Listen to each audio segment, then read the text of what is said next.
langsung akan menyapa Direktur Eksekutif Manajemen Pelaksana Kartu Prakerja, Deni Puspapurbasari. Selamat malam, Mbak Deni. Selamat malam, Ana.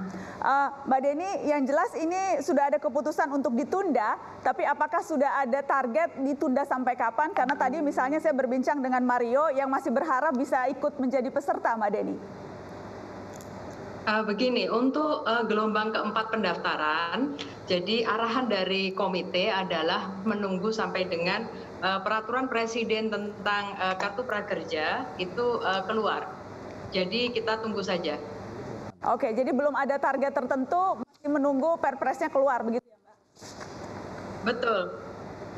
Evaluasi yang diberikan oleh sejumlah lembaga, katakanlah KPK, bagaimana kemudian manajemen kartu prakerja menyikapi rekomendasi dan juga fakta-fakta yang ditemukan itu, Mbak Deni?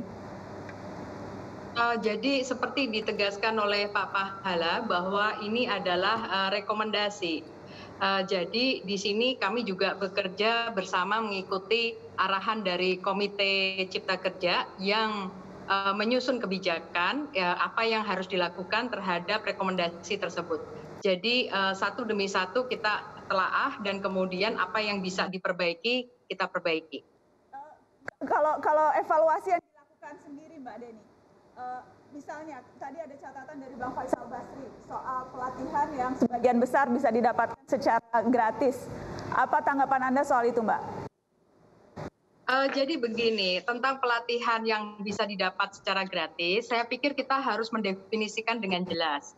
Kalau itu adalah dilakukan oleh narasumber yang sama atau instruktur yang sama, oleh kemudian lembaga pelatihan yang sama, dengan durasi yang sama, konten yang sama, tetapi kemudian harganya berbeda, disitulah kemudian itu dilarang.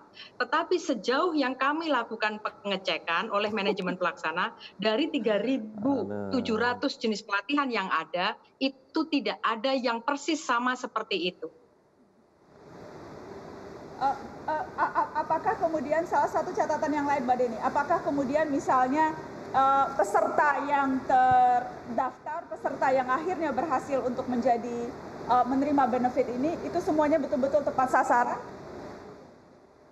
Saya hanya berdasarkan kepada peraturan presiden nomor 36 tahun 2020 yang menyebutkan bahwa kriteria dari peserta program Kartu Prakerja itu adalah warga negara Indonesia berusia minimal 18 tahun dan kemudian yang ketiga adalah tidak sedang mengenyam pendidikan formal.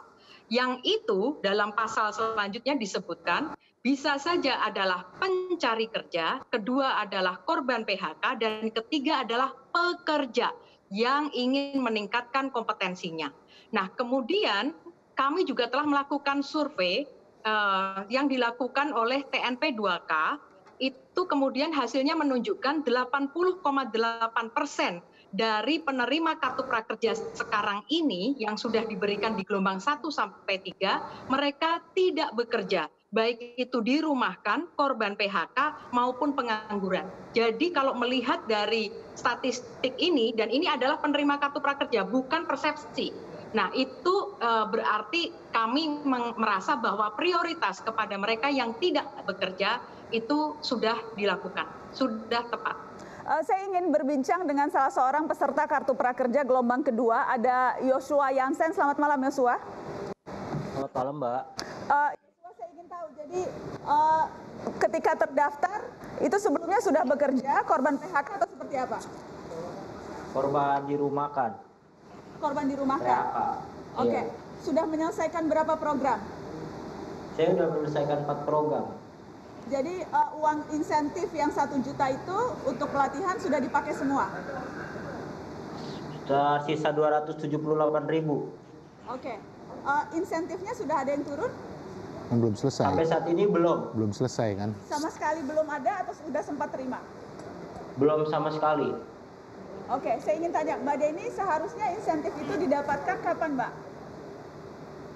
Jadi yang pertama adalah untuk mendapatkan insentif, teman-teman semuanya harus mengupgrade akun e-wallet atau kemudian bisa di KYC oleh lembaga keuangan yang bekerja sama dengan Kartu Prakerja. karena itu adalah regulasi dari Bank Indonesia maupun OJK. Jadi ada 2 tahap katakanlah identifikasi peserta dari kami pada saat penetapan peserta. Yang kedua adalah ketika peserta melinkkan nomor telepon serta HP-nya kepada akun bank maupun akun e-money-nya. Kalau itu belum di-upgrade atau ada perubahan atau perbedaan NIK maupun nomor HP-nya, itu maka tidak bisa dilakukan.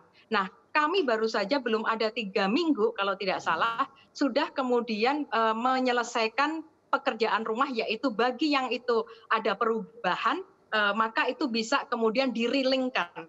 Nah, yang selanjutnya terkait dengan beberapa peserta yang belum menerima untuk 600.000 yang gelombang kedua atau yang bulan kedua, itu sudah diputuskan tadi dalam rapat, karena kami sekali lagi adalah pelaksana bukan pembuat kebijakan, bahwa untuk minggu ini akan didisperse. Oke, jadi akan disalurkan untuk minggu ini bagi yang memang belum menerima tahap kedua ya Mbak Deni? Tahap kedua dan yang tahap pertama. Tetapi sekali lagi yang tahap pertama tadi isu mengenai apakah NIK-nya itu adalah sama. Jadi misalnya saja ketika saya memilih untuk di BNI atau di OVO, GoPay maupun Link aja, itu nomor HP-nya harus persis sama dengan nomor HP ketika dipakai untuk mendaftar kartu prakerja.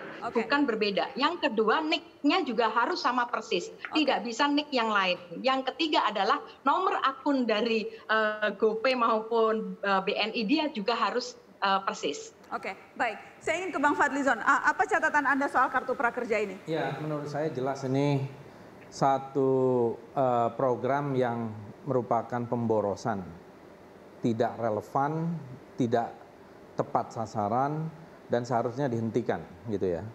Jadi ada 4 catatan saya. Yang pertama adalah tidak relevan dalam situasi COVID ini, karena saya kira masyarakat yang menjadi korban dari atau terkena dampak, termasuk juga karena ekonomi, lebih membutuhkan cash transfer. Udahlah, jadikan saja BLT, diberikan kepada mereka yang membutuhkan. Bukankah mereka juga dapat di kartu prakerja ini? Ya, tetapi lihat prosedurnya aja bermasalah kayak begini. Itu yang mempunyai akses kepada online. Gimana orang-orang yang ada di hutan-hutan, ada yang di jauh yang tidak mempunyai akses ya. Yang kedua, skemanya saja tadi bermasalah. Jadi tidak jelas skemanya, kemudian validasi datanya juga lemah, tidak ada satu verifikasi, dan sudah terbukti ya, saya kira banyak orang yang mencoba, bahkan ada salah seorang pemimpin redaksi dari sebuah berita online bisa masuk ke sana, kemudian juga mitranya tidak kompeten. Saya kira udah banyak contoh-contoh bahwa ini sebenarnya gratis gitu ya, bisa dengan gratis, tetapi alasan dari direktur eksekutif tadi menurut saya alasan yang sangat sumir gitu. Kalau untuk mengatakan bicaranya sekian waktu, udahlah. Menurut saya masyarakat juga memprotes ini dan ingin menghemat dana ini. Ini kan dana rakyat juga, dana negara, dana rakyat. Jangan pakai melalui media-media kayak begini, pakai online prakerja dan sebagainya. Ganti saja sudah dengan BLT dan itu akan langsung dirasakan manfaatnya bagi masyarakat. Kalau seperti ini, sebelum dilanjutkan Bang Fadli. Sebentar, menurut saya ini akan menjadi masalah hukum di kemudian hari dan menjadi masalah politik di kemudian hari. Mbak Deni ada tanggapan? Saya mungkin begini, kalau kita concern dengan online, terbukti dari 3 gelombang saja dalam waktu kurang dari 2 bulan, kita sudah bisa menjaring peserta dari 513 kabupaten. Jadi hanya Kabupaten Dayai yang itu tidak ada pesertanya. Pegunungan Jayawijaya saja ada. Jadi saya pikir itu sudah fakta itu berkata sebaliknya. Yang kedua, kalau itu tentang bansos, itu adalah di sisi policy, itu bukan di pertanyaan yang tepat untuk diajukan kepada manajemen pelaksana. Selanjutnya kalau itu tentang pelatihan gratis, begini sih, saya kan dosen Fakultas Ekonomi, kalau kita googling misalnya saja mata kuliah ekonomi mikro, ekonomi makro, atau bahkan di Coursera, itu juga ada. Apakah dengan demikian kemudian kuliah tidak berbayar atau kemudian tidak ada kuliah. Saya pikir kan tidak begitu. Dan kalau ada di YouTube itu durasinya mungkin 18 menit, sementara kalau kemudian dalam program Kartu Prakerja ada yang durasinya sampai 3 jam, webinar, LMS yang itu lebih panjang dan lebih lengkap paketnya. Jadi saya kira perbandingannya tidak apple to apple. Ya, bahwasannya ini sekarang ini dihentikan sementara itu sudah menunjukkan sudah ada problem.